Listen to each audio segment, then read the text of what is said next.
Welcome to Heal Through Humor, the podcast designed for you to learn about yourself and laugh along the way. In each episode, we'll explore the healing power of humor as I sit down with guests to talk about mental health, relationships, self-growth, and the ever-evolving world of social media. I'm your host, Talia Bombola. Let's get started. Hello, everyone. We're back with another episode of Heal Through Humor. We have a very special guest today. This is her first podcast ever. Is that correct? First ever. Yes. Glad to be here. I was glad to be here for your first time. I hope it's pleasurable. Don't ruin it for me. I won't. It'll set the standard so high that any other podcast you try, you'll be like, it was never as good. So Okay, that's perfect. my goal. So yes, my guest today is Anna Axotis, and we met on social media, which is also where you meet a lot of your potential clients, and you get to tell us the story of how you went viral on social media because of your divorce and your therapist origin story, which when you wrote that to me in a text, I was like, it's like a villain origin story, but it's not. It's a therapist origin story. So yeah, take it away. Let us learn from you. I'm curious to hear too. Thank you so much for having me. I feel like if someone would have told me even just like 5 years ago that I would be talking about this publicly, I would have been like, there's just no way. No. So, 4 years ago, I had decided to start healing out loud, basically. I had been divorced already for 7 years and I hadn't talked about it very much. It was kind of like my dirty little secret in a way. I think there was a lot of shame leaving my divorce and already knowing I wanted to become a therapist. So I was my internal beliefs even were like, well, no one's going to want relationship advice from someone who had a failed marriage. And most of that was internal, but there were times that it was external as well. Sure. Yeah. So by the time I posted on TikTok, like I said, it had been a long time. And I really didn't do it for clients. Like I hadn't even mentioned that I was a therapist. I felt like TikTok became this like safe social media outlet where people were sharing experiences that they thought were unique or they thought were, something that no one has ever had happen to them. And the comment section would be full of people like, oh my gosh, no way. Like that happened to me too. And I felt like it became this like safe space for people to heal out loud. So I randomly posted a video and like the caption had said like, shout out to my therapist for helping me leave my ex by asking all of the questions in a couples session that I was too afraid to ask. Yep. And went to bed. Like at the time, I think I had maybe 14 followers like on TikTok. Went to bed, woke up and it had like over 1 million views. And I was terrified. You're like, because I was like, you never know like what side of the algorithm it falls on too. Of course. And the comment section was full of people like, how did this work? What did the therapist ask? Like, tell me everything. And what I had been referring to in that post specifically was we had gone to a couples therapist who did an exercise where she said, why don't you guys both write out any questions that you have that you're afraid to ask each other because you're either afraid to hear the answer or you're afraid of the reaction that the other person will have. I know now that I'm a therapist, she did that for me. She did not probably do that for my partner. She's a real one, whoever you are. Thank you. Yeah, I won't be naming names. But... No, that's fine. We love you. But it allowed me to confront things that I needed to confront and face in my marriage, which allowed me to have the data that I needed to make a decision on if I move forward in that marriage or not. And I eventually did decide not to. So that's what I had posted on TikTok. People were like, what were the questions? Like, how did this happen? So I started posting like a story time. And then like videos just kind of kept going. Like, I think at one point I had like over 6 million views collectively. And I had this moment of being like, I have suffered for 7 years in silence because I thought that this was the most embarrassing thing that has ever happened to me. Mm-hmm. And now not only are people comforting me in the comments, but they're sharing with me similar situations, betrayal trauma, divorce trauma, breakup trauma. And people were saying like, this is like allowing me to like use my therapist that way. Mm-hmm. And then like someone finally caught on that I was now a therapist. And then people were like, how do we work with you? And again, like a long time ago, I would have never thought that I would be able to speak on that Yeah. publicly without, feeling like tremendous shame and embarrassment, Mm-hmm. or B, end up creating my business niche around something that I once, was not even going to tell people. Mm-hmm. Mm-hmm.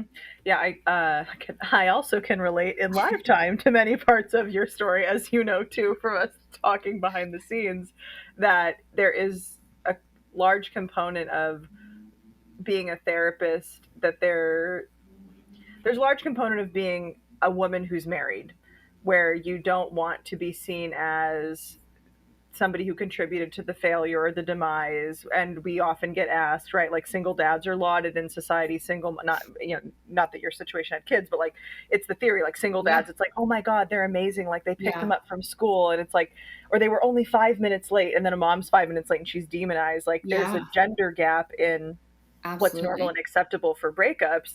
And I think with divorce, there's usually a stigma. And I know that affected me greatly as well. And then also being a therapist. So I was a Mhm. therapist when that was already happening, which is much Okay. different than, Yeah.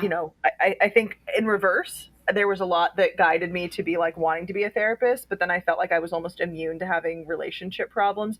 Not in every Mm. way, but in some Mhm. ways, because I'm like, I have this, the tremendous shame that you talked about. Like, I have the skills, I have this. And I remember telling the couples therapist, like, I am so embarrassed that I have people come to me and they actually are making changes based off my advice. And I can't seem to get it right personally. And then I had an Yeah. epiphany. I'm like, it's you, like you're the problem. Like I Yeah. turned to him, I'm like, you're the problem, like Yeah. it actually isn't me. I'm showing up, I'm trying, despite better judgment, maybe not Mhm. to what have you, for the sake of family. I can be free now. Like this Yeah. isn't something that I need to take credit for, accountability for. And in fact, my doing so for so long, I think stunted his ability to do Mhm. so, because Oh, yeah. I felt like maybe those questions were like, well, I can answer it, and it wasn't like that I can fix it. It's more so the feeling of shame, like I should have this more figured Yeah. out. I don't want to have a failed relationship. I don't know about you. I grew up with more people around me than not.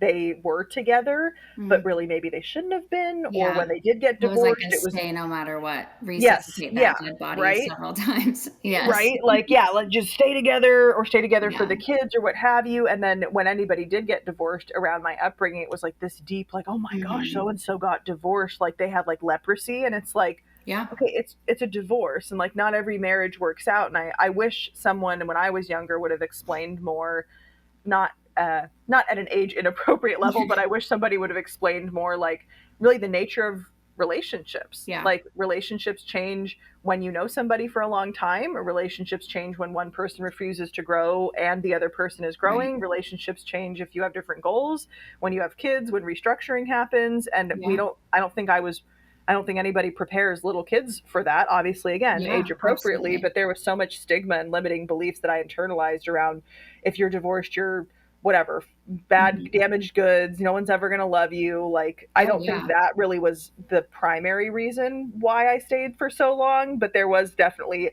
back of the mind, like, oh my gosh, is this gonna be a problem in the future? And then I was like, no, like I'm a Right. catch, like this is gonna Yeah. be easy, why am I And that is staying for longer? pretty freeing. Yeah. Hmm. I know for me, I got married so young that Yeah. when people heard I was divorced, they were like, oh, it must have been because you were so young. And once I became more comfortable telling my divorce story, I was like, well, no, he cheated on me and then he married my best friend. So That'll do it. that will do it. That will do it. And Yes. I think, again, because when I left, I was so embarrassed. I remember like him saying, basically, like, please don't tell anyone like what's happened. And I, at the time, was like, of course I will not. Why would I want people to This know is this? embarrassing Like, for me, I'm not obviously, gonna say I am anything. Yeah. embarrassed. So that's why, like, it took me so long to talk about it. Hmm. And I obviously was doing a lot of therapy while I was going to grad school as well. And that's when I was like, oh, this is not my guilt to carry. Like, this is not my Exactly. shame. In fact, I became really proud of myself for leaving when I did. Yeah. And that was something that I had never even been exposed to, that perspective of like, divorce became the healthiest thing that I could have ever done for myself. Same. Um, And I also was able to, look back and be like, I did utilize therapy as a resource to attempt a repair more Yes. than once. Yes. And so that eventually did allow me peace. And I think that sometimes people have this perception that like therapists, especially couples therapists, are there to help you stay in your relationship. And I'm so glad that I had a really good therapist that not so, it was subtle. She was a couples therapist, right? So she's not going to be like, you should leave him. But She's she like, definitely was like, let me give you the information that you need to make like an intelligent decision. because it's up to us, it's up to the individual part Yes. of the couple client, the couple eventually to make that decision. Even if we did say, what are you guys doing together? I'm sure couples would be like, we'll prove you wrong. Like Yeah. what we say doesn't actually One of always my have an favorite impact things in either. sessions now to say to a couple is, well, break up then. Yeah, And I it's do that. I perfect. do that too. They're like, wait, what? It's perfect because they either will realize that they should, or they will tell me all the reasons why they're willing to make it work. Exactly. It's a great intervention. Yeah. I'm like, then why are you guys together? And they're like, Yeah. oh, I Well, yeah, guess. break up then. Yeah. Okay. Or they're like, okay, this isn't a And big they'll deal. be Like, we'll quick get to over be it. like, no, we love each other. And then they're going to list all of Yeah. these things of why they're going to say what they're going to work on. And then I'm like, amazing. Now you just created your goal setting list. Or they're like, yeah, what are we doing here? And obviously like, it's not that cut and dry, but yeah, I think for me, it was like, I'm the type of person, and I think a lot of my clients can relate, where it's like they're spinning wheels thinking, what can I do differently? How can I formulate this like experience that's going to change the trajectory of this relationship? And you're only half of the equation. And, it was ironic for me when I was going to school to become a therapist, and they're teaching you how to help people be authentic and not swim in shame and, practice all this healing. But then it also sort of felt like, shut the fuck up about your divorce. Because, and I had someone in grad school say, she didn't know I was divorced at the time, but she said, I would never go to a therapist that had been divorced before. And the professor knew that I had been divorced. And the way that he looked at me and allowed me like the space to speak on it.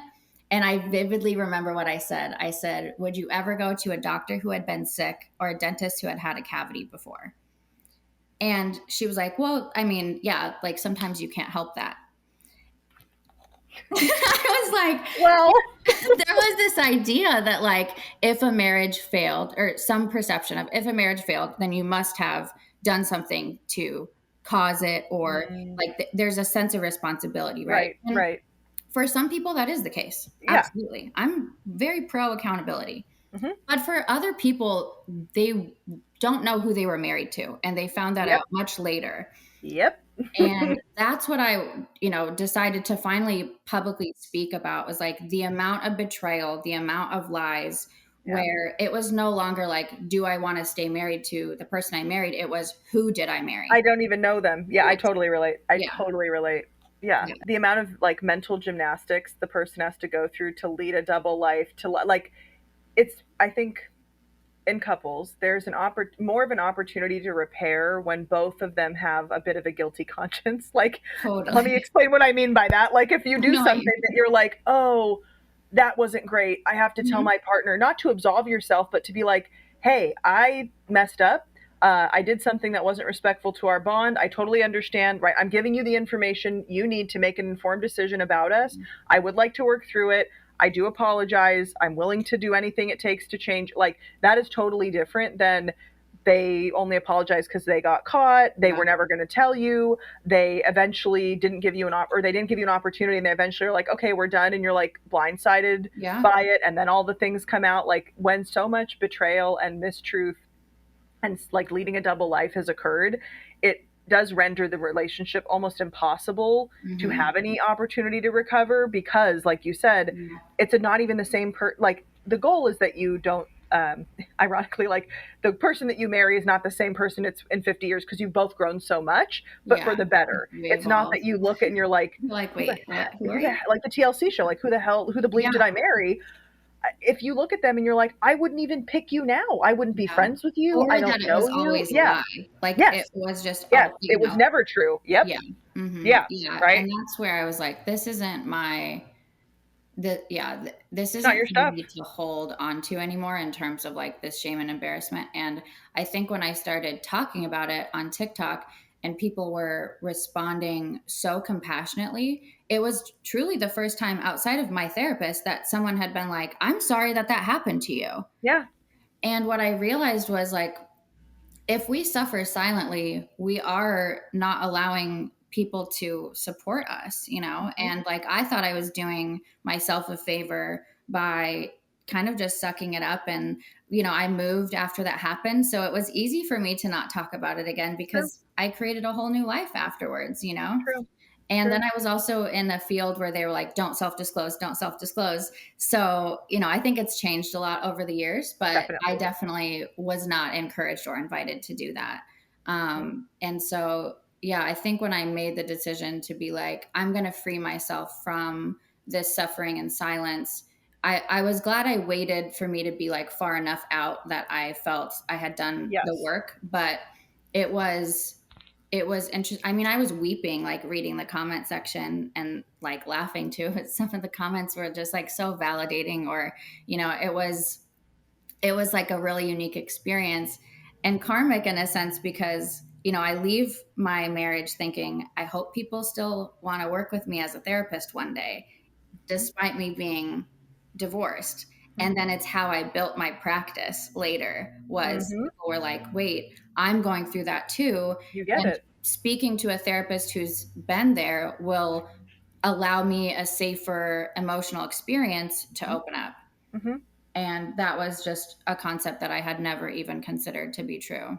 Yeah, like you said, I think having the personal experience, having enough time in between and active Yeah. healing, like going to therapy and processing, not just simply like chronological time passing, having those lessons and the further aha moments and the being able to be like, right, those Mhm. awarenesses helps the clients that we're going through either to hold that light, kind of like a lighthouse in this Yeah. shaky storm that they're going through, of like, you will survive Hmm. even if it doesn't feel like it right now. It will Yeah. get better even if it doesn't feel like it right now. And it's not to say that they'll have the same experience that we, had, Right. and sometimes they do. And Yeah. sometimes, like, I have this very cool deal with the universe, this energetic connection with clients, that there's times, even in my adult life, I don't know why I was thinking like at a certain age the bullshit would stop. It I know, definitely like, did not. check me It, out. it Someone else is definitely, doing I just need a little break. I got some years in there that were a break, and then the bullshit just kept on coming. And my friend was like, "You don't let it get you down." I'm like, I feel like Mike Tyson is beating the shit it. out of Yeah. me this year. Like, what is Oh this my supposed to gosh. teach me? And it's so, yeah, Yes. I always joke. People ask, they probably ask you this a lot. Oh, what made you become a therapist? I didn't pick this. Like, I was chosen. literally Okay. life was like, you're going to go through these traumas Yes. so that you can talk to people You later. are the chosen one. Okay. Let me 10,000 give hours, you a whatever bunch of later. lived Yeah. experience so that you're going to heal, and then you're going to hold hope for other people that aren't Exactly. there yet. And it Yeah. is the best job in the world. I It truly is. feel so It totally lucky. is. Like, Yeah. I love my job so much. I'm so grateful and humbled that I get to hear people's, you know, secrets and vulnerabilities and fears and just like struggles. But yeah, I mean, I'm sure there are therapists that are like, yeah, I just thought it was interesting. I mean, a lot of us have our own lived experience. Yeah. And so to me, you know, when I was thinking, once I made the switch to private practice, and I was like, okay, what kind of therapist do I want to be? Because now I don't have an agency telling me what type of Hmm. therapist I need to market Hmm. myself as, or, you know, exactly like what I need to be doing. It was like, I want to be a relatable therapist. I want to be Yes. a real human in the room. I don't want to Yes. be a blank slate. No. It's your hour, it's your session. We're going to talk about you. But I did realize that clients that came in to work with me that already knew some of my lived experience, then we actually never talked about me in the sessions at all. But they felt comfortable opening up quicker Exactly. Yeah. because, you know, now they're receiving information and are in a space that they know is like sacred, in the sense that like you've been through at least something similar. Yeah. I used to work, it reminds me of when I used to work exclusively with teenagers before I became a parent, and I would have a lot of referrals. Like, I kind of marketed myself in my area as like the teen go-to, essentially like the teen expert.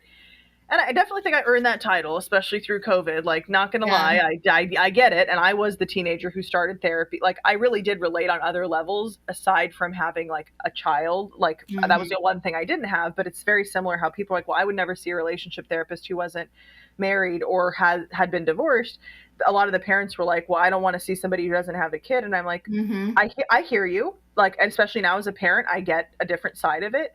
And there's also a lot of value in working with somebody who either hasn't been through it, or in this case with the divorce and the marriage, has been through it, because it is a sign of, I actually do know what a healthy relationship is like, so much so that I got out of one that wasn't healthy in order to give myself an opportunity to be in one eventually that ideally is healthy. And it does take a lot of time and courage and discernment to decide. And I think society, I'd be curious to hear your thoughts.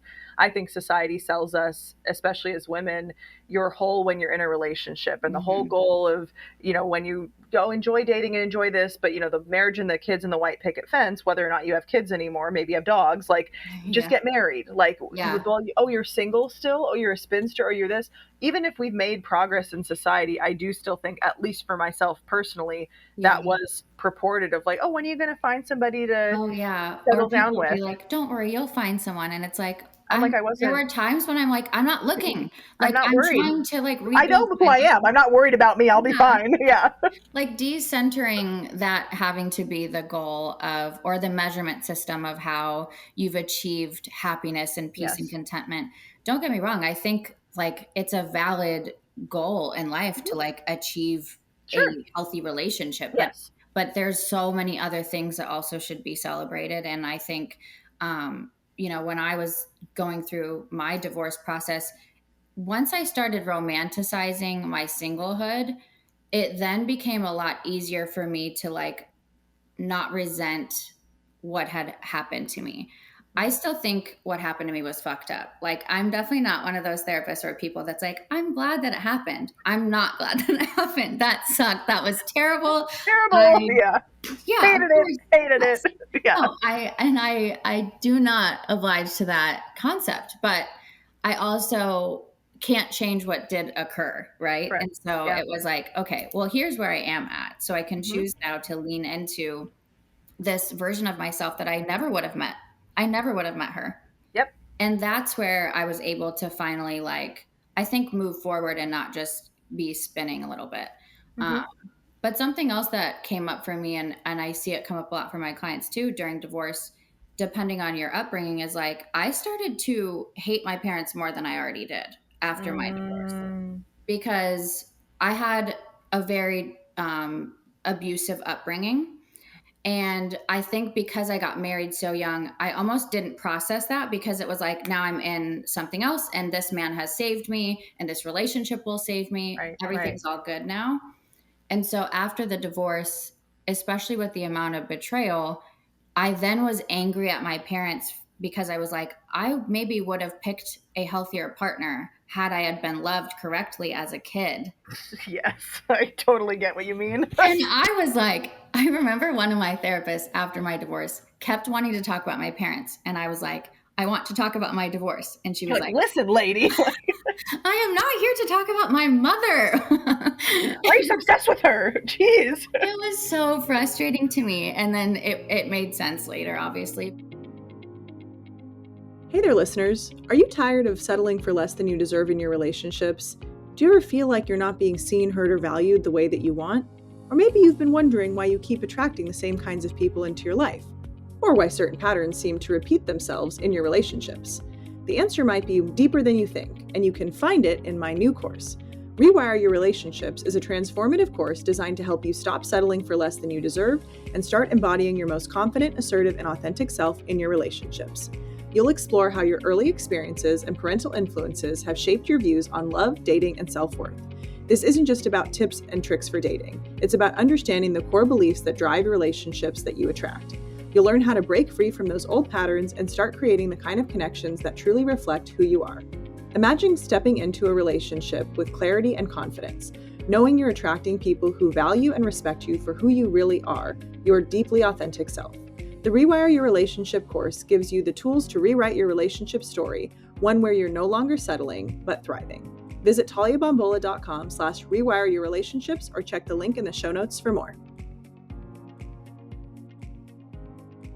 Gosh, I didn't realize how much that had impacted me and just how delayed my grief was on the childhood that I had deserved not happening. And then, you know, I think as an adult, as you heal, if there are parent wounds there, you start, they do show up in your romantic relationships, whether you believe they have or not. I remember telling one therapist, I already graduated from that. Like, I already did the work. I don't have to talk about my mom or my dad anymore.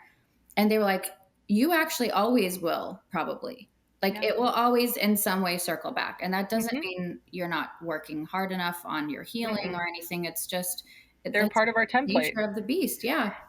Yeah. So that, I think, comes up a lot for clients too. So it was never planned, but makes sense now that my like specialties are like divorce recovery, breakup recovery, and parent wounds. But they do go together for so many people without us realizing it. Yeah, I think our template for love is not only set by how they loved and interacted with us, it's how they loved, if they loved rather, if so, how, and how they interacted with one another. And I think in my case, at least, I know that my parents, how they felt towards me was not the problematic area. It's my perception of how they felt towards one another and interacted towards one another or with one another.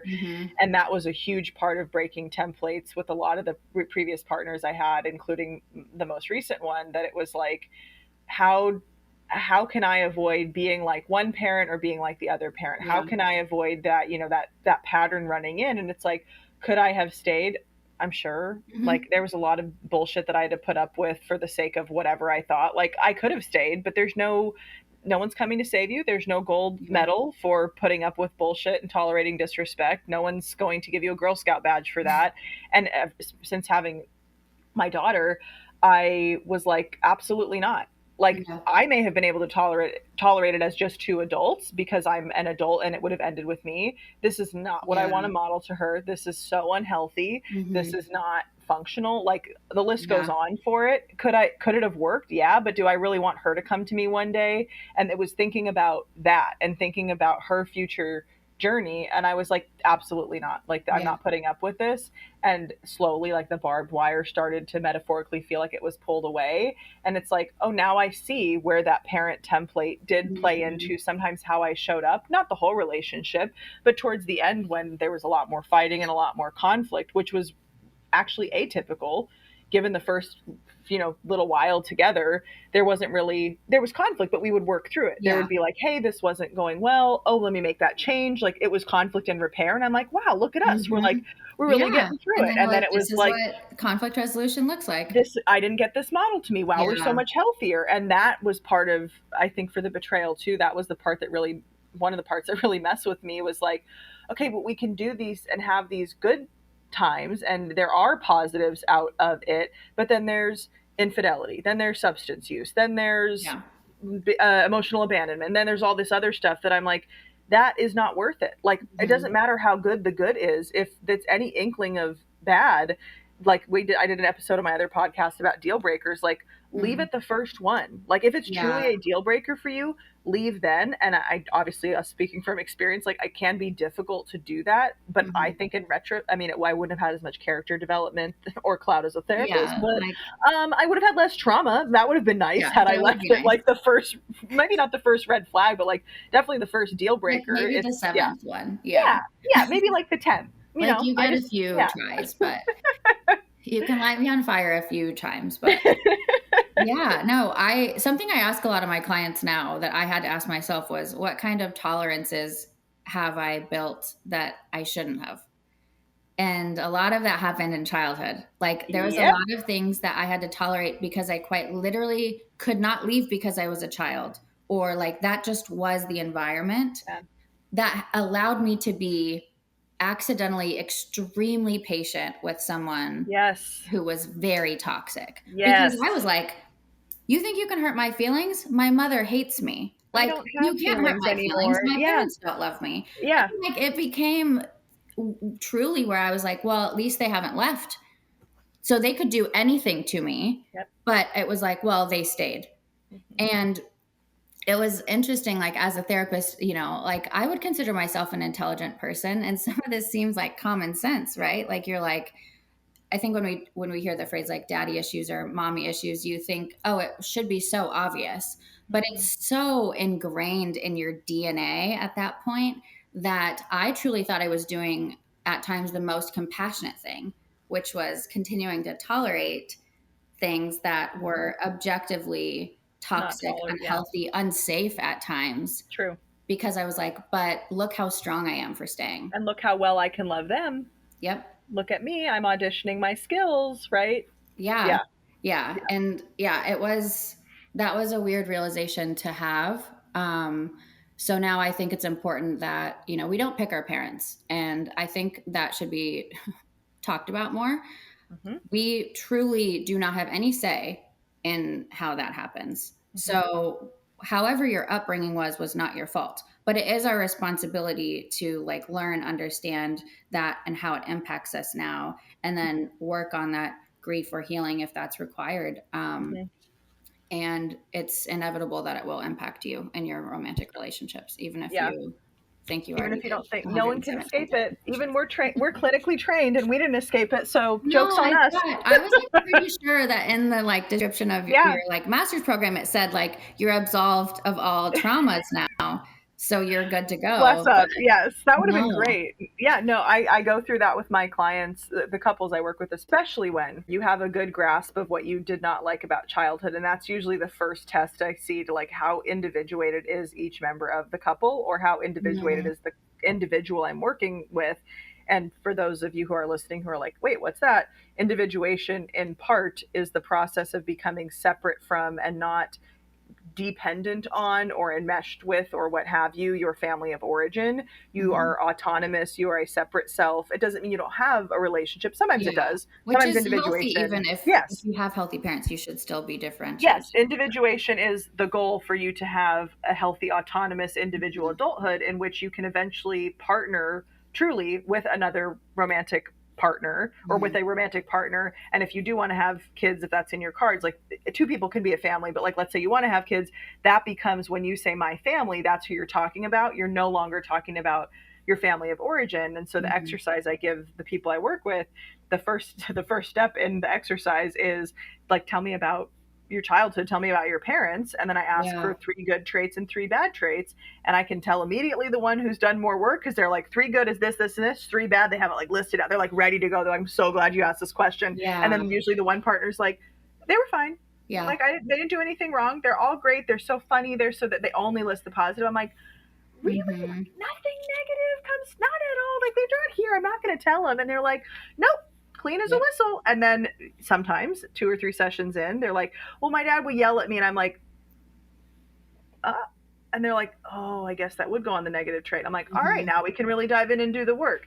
You, as a person, it is incredibly difficult to be in a healthy, autonomous relationship if both of you are not individuated from the family of origin, or you are not doing your own individual work. Because like you said, it takes 2. We could be highly individuated, pick a partner who isn't, and maybe that is some sort of our upbringing or our pattern process. But sometimes they lie. Sometimes they dupe us. Sometimes they say they are when they aren't. They put on a good show. Their family puts on a good show, what have you. And then we end up finding out like, oh, okay, I was truthful and honest. I've done my work, but there's still that part of us that wants the love and the approval. And so being able to answer what are their 3 good traits and what are their 3 bad traits. And then let's take a look at how that plays out in your adult romantic relationship. If I want somebody who's funny, compassionate, and validating, but I won't really fall in love unless they're also critical, whatever, unsupportive of my career and give me the silent treatment when I'm too emotional, I'm not going to fall in love with them. I need that because what my brain's template is that's normal. And so I find that attractive, right? That's kind of like the first step. And then I ask them, okay, so what did you really long for in childhood? And then it's not like, oh, I wanted a pony. I mean, that's separate for us to process. Like I wanted somebody to care about me, right? Same. I wanted a treehouse actually, but like I wanted somebody to care about me. I wanted somebody to love me. I wanted somebody to be there for me. Okay. And then when you got frustrated, what did you usually do? Did you slam cabinets? Did you Mm-hmm. storm out? Did you threaten to run away? And then we overlay that in this Yeah. whole questionnaire. And then it's like, okay, so as an adult, you want somebody who has the 3 positive and 3 negative traits of your parents, but you won't really fall in love, or you want the 3 positives, but you won't really fall in love unless they also have the 3 negatives. Mm-hmm. So that as an adult, you can somehow get fill in the blank of your unmet childhood needs, but you stop yourself from getting the love you want either by picking partners who have too many of the negatives or by insert childhood And people don't frustration realize how response. subconscious it is. It's not like Yes. but that's why, regardless of what your childhood experience was, your Right. upbringing was, facing your inner child is so important. And I think for me and a lot of the clients I work with, because they're so sick of being in crisis mode, once they're out, they're like, I don't want to look at it again. Like, it's done, it's over with. I So don't live with true. them anymore. So They're not in true. my life anymore. Whatever the dynamic might be, you kind of feel like, okay, I closed that door. So I noticed I was dating partners who never asked me about my childhood. And I love that for me, because then I don't have to be vulnerable and talk about it. Yep. But they also never really got to know me then. And you Right. can't know what your partner needs, and you can't know yourself what you need if you don't really do that type of work, So because true. like I said, with the like, you've gotten used to certain things, tolerating certain things. So I got used to not being asked about myself. I was used to someone not being interested in my hobbies or my schedule or how I felt that day. I was used to being ignored. So it wasn't even on my radar, if a partner would ignore me, that shouldn't be happening, because it had never happened before at all. Right. Right. But I couldn't tell, why do I still feel so alone in a relationship? Why do I still feel so alone in a partnership? And then it makes sense. But if you're, there's certain things that I think we all would prefer to not talk about. And sometimes compartmentalization is a great tool. And I think that can be used as a strength in a lot of ways, but it can also become an aversion to data that we need to know, or data that our partner needs to know about us. Yes. And being able to have the narrative of earned/learned secure Mm-hmm. attachment, or Yeah. the repackaging, maybe, or reframing of, if we did have a rough childhood or adolescence, it's not sitting in it as that it happened to me and I had no say, and I'm completely still, like, in adulthood, thinking of it like I was the victim of that. I'm talking about separate. If you were an Mm-hmm. actual victim, this does not apply to you. Like, if we had a rough childhood and we had a rough upbringing in adolescence, as part of me still frozen in that, or have I gone in and done the work in therapy? Can I narrate? Can I advocate for myself if I'm not Yeah. being asked about, and notice, hey, I'd actually like for you to ask more questions about me? Or can I say, Yeah. something I want you to know about me is fill in the blank? Or And it's can I like, say, I don't yeah, want you to ask, but it's important that you do. yes, I Yeah. do need to tell you this, Yeah. even though I used to, grad school. Oh my God. Okay, so in the first year of grad school, no, it was the second, third, I don't know. I've been to so much school. At some point in grad school, whenever you start practicum, whenever a person starts Mm-hmm. practicum, I remember doing interviews, and it was the site that I wanted. It's like the top site. I ended up getting it. But I remember doing an interview, and one of the professors, he was very tough. Love him. Shout out to Dr. Miwa. He was very tough, and he was like, you seem to have it all figured out, kind of was like challenging me. And I'm like, I feel like pretty cooked, like I've gone to a lot of therapy and whatever. And I'm like, I'm good. I don't need to do any more of it. And he's like, we'll see. And the other therapist, who's one of my good friends now, the supervisor at the time, we became friends after. She was like, okay, go easy. Like, she was like tempering it, kind of like the mom, like stern dad, Yeah. kind mom, like good cop, bad cop. They were both depth based, so it was like all by design. And I remember being so tough, allergic to vulnerability. Like, Mm-hmm. nobody, I will help everybody.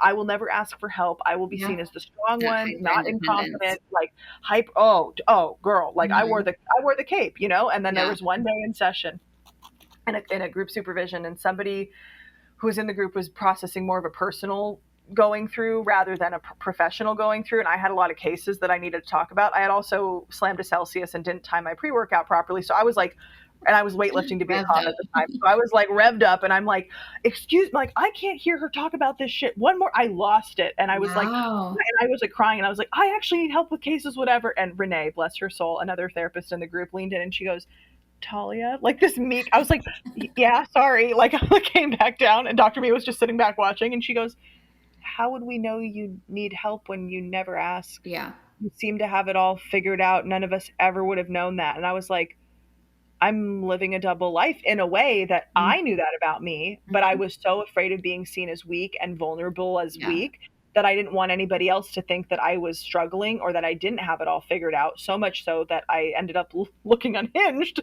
And eventually, like that day cracked the shell wide open. I started narrative therapy, like everything. I had been in therapy since I was 13. This was like 13 plus years later. So like I've been in therapy for a long time on and off, but I'd taken a break because at the time, breaks are good, but breaks are good. I didn't actually bind this before that. I don't think it would have been like deep uncovering. It would have been like somebody to chat with, which is still good, but I didn't really need it at the time. It really does benefit you to do that work and to ask others around you. And now, so many years later, I feel so congruent with who I am, who I present myself to be to you, who I present myself to be to clients on podcasts, like to my family, to a significant other's like I am very congruent all around, that if somebody heard whatever, they'd be like, oh yeah, that tracks. Like that's like you're in alignment now. Yes. And of course the amount that's shared is different, like we, self-disclosure wise, but the tone, the cadence, the openness, the toughness, like I feel like I genuinely know who I am, that I have individuated. There's so much more for me to know, but there's not that felt sense of they don't know this about me, or I'm hiding this about myself. I don't know this about me either. Yeah, right? Yeah. Like there's that ongoing journey of like, no, I'm sure I'll figure out more about myself, but as of right now, there's nothing I'm consciously hiding in hopes of approval. I think that's a key piece too in a relationship. Absolutely. And being curious, I think being curious about like what you need that you don't know exists, like I know for me, when I date now, I have to ask for things that I've never had before. And I don't know if I'm going to like it. I don't know if that's going to feel good. It actually might feel really uncomfortable because it might be new and unfamiliar. But I do think that a lot of people that have some trauma in their upbringing, they will end up dating an avoidant, not even for like the regular reasons we think, because we, like, a lot of us now understand attachment styles. So there's like the obvious things, but a lot of it is like, you don't have to be vulnerable with an avoidant because they're not asking you a ton of questions because they don't want you to flip it and ask them too. So I was able to be in relationships for years without people ever asking about my divorce or what my parents were like. They knew that I was married before, and they knew that I don't have a relationship with either of my parents. And that was enough information for them. So it was enough for me, or it felt like it was enough for me. But now I'm like, okay, so just because I think I prefer something, or for a client, just because that feels comfortable for you does not mean that's healthy though. Correct. Familiar does not mean healthy. It means just that. It's familiar. And I'll tell clients too, and they'll be like, oh, I feel like I've known them forever. If they've got a shitty upbringing, that is not a good sign. Red flag, right? Twin flame. No, we're not doing that Machine Gun Kelly, Megan Fox photo. Yes, right? Yeah, but who does it remind you of? And they're like, oh, no. And I'm like, I know. I thought we had this one on lock. Like, I'll empathize with them. I'm like, because we think it's going to be so overt. We think it's going to be so in our face. But the reality is like most of these things are very subtle. They happen over time. Sneaky. Yeah. And it's like, there were times too that it's like someone maybe wasn't toxic. They just weren't compatible with me, but I still would choose them because I didn't have to show up in a vulnerable way. And I think that's something that hyper independence can create, this like idea of like, well, I've got it. I'm good. I'm cooked. Like you said, like, I don't need to work on this anymore. I don't need to talk about that anymore. Yeah. And it's just like, it's a false sense of safety that we create sometimes. Yeah. And I think having to date and try to partner again after betrayal trauma is so difficult. I've done it so many times, and each time I try to go in, I'm like, okay, so the good news is I'm not in the unhealthy relationship anymore. The other good news is now I have freedom and an opportunity to meet a more healthy relationship, right? You were looking at it, all the positives, and it still can be frustrating because we know a lot. We're trained. We're both successful business. Like the archetype of who we are when we're dating can bring up a lot for other people that we might not know about, which to me is fine. If you exit yourself out of my dating pool prior to us even going on a first date, or you whatever, if you're on an app, I'm not, but like swipe left, great. I actually would prefer that. It's the tough part to date after betrayal trauma when you are not consciously bringing in or obviously projection's unconscious, but you're not like actively going into like, no date's going to work. Every date's going to cheat on me. Like you don't actually have to have that mindset when you've gone through betrayal trauma. However, I will say at a certain point, something will come up in a new dynamic, even if it is healthy, that will push on those wounds or will remind you of what a partner used to do. You know, you walk in the room, they'd flip over their phone. Your new partner does it. What I would recommend to people listening, maybe not the literal first time, unless it's so impulsive that like overcomes you, like keep a note of it. If you're noticing it as a pattern, definitely, like, it might just be a one-time thing and they think nothing of it. They're not doing it for the other reasons your exes did. Not everybody does things for the same reasons, but address it soon before it becomes a new pattern and that anxious whatever version of you or avoidant version comes back out to play in what otherwise could be a healthy relationship. There's a gentle way to say, hey, something that you should know about me is I am very aware or very sensitive to phones. For me, it was because my dad was on the phone a lot doing business, and that's a trauma I've carried with me throughout adulthood, even separate from having been cheated on. That it's like, I would prefer, if you're able to, I would prefer that we put our phones away when we're together, or if you don't, you know, flip it over when you walk in the room. And I've had partners be like, oh, I just wanted to give you the attention. I said, I love that reason. And I'm cool if it's face up. I won't look at it, but just with have that a motion, conversation about right? it. Yes. I think seeking reassurance is like healthy reassurance is like a really important thing. But I noticed too, and I see this with a lot of clients, I was skipping the part of like feeling the feeling. I was just going straight to asking for reassurance so that I could escape the discomfort of, oh my gosh, I'm triggered right now because so-and-so did that to me, or this feels like this. So I was skipping that part. So then I would just blurt out like, don't do that, you know? And then it's like, let me see your phone. They're like, what the hell? And so then not only is that like a lot for the other person, but I'm skipping a really crucial step. And like I remember a therapist saying that to me, and I was like, what do you mean? What am I supposed to do? And she was like, well, you might have to go in the other room and cry for a second. And I was like, but I want to yell at them. I don't want to go do that. I want to yell. Because my inner child wasn't sad anymore. She was pissed off. And angsty teen, nice. Like she wanted to talk right then and there loudly. And I think, and you could probably relate as a therapist, we're not great at feeling our feelings. We're great at intellectualizing them, analyzing them. Don't call me out like this, Anna. That's so rude. It's so true. I didn't. It was so natural. And I was actually proud of myself at times for being like, no, I'm jumping to the solution. And it feels like the solution is this. I'm so smart. Obviously, I don't feel. We can skip that part and just give me what I think I need. Yeah. And like, I do think I get asked a lot, like on social media, like, how could you ever trust anyone ever again? Especially if it's a layered betrayal, like for me, it involved like my best friend at the time and my ex-husband. I like have always said the same thing. And it's like, because I think most people wouldn't do that. Hopefully not. Yeah.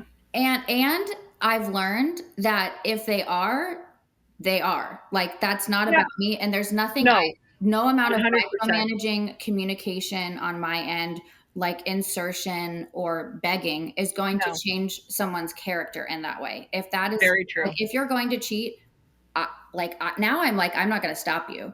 I hope that I see it though. Like I'd like to not get anything from it, you know, STD or otherwise, but that's who you are. That's who you are. That's who you are. And it says a lot more about, see it is like, I think that in the past I would have wanted to choose my own reality, right? Like I would have been like, well, but they have this, and this, and they're doing this, and this. It's like, I think now, honestly, I'm shocked at how easy it is for me to still trust. I still get triggered, but like I have been able to be like, that's what so-and-so did. And that was their choice. And if you're going to do it, you'll do it. The truth always comes out to some degree. And that's not a reflection on me. Like it's no longer, I've completely given myself permission now to be like, that's not my guilt. I'm not going to carry that. If you cheated on me, you cheated on me. And I will do my best in all relationships to continue communicating what I need, to continue asking what your needs are and be available to you in that way. But if someone betrays you and it's super layered like that, it's one of those things now where I'm like, I don't even view it as trust issues anymore. I just think it's like I have an issue with someone disrespecting me.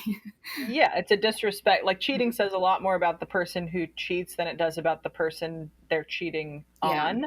And it's disrespectful to, like, if their behavior is a mirror of how they feel about themselves, which I think in many cases our behaviors are, then that's on them. Like, Yeah.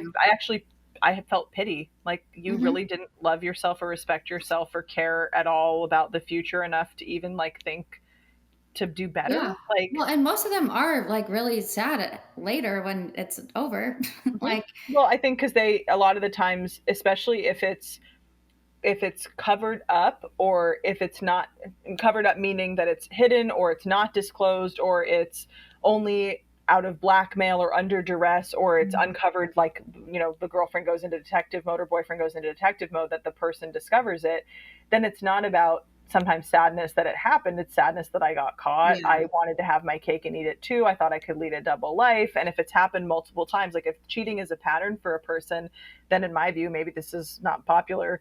I don't, in those cases, I think cheaters are going to cheat. And it says, I think again, patterns are important to pay attention. yeah, if it's the first time it's happened, the person goes, "Oh my God, I felt so guilty. What was I thinking? I understand if you want to break up, but I'd really like a chance."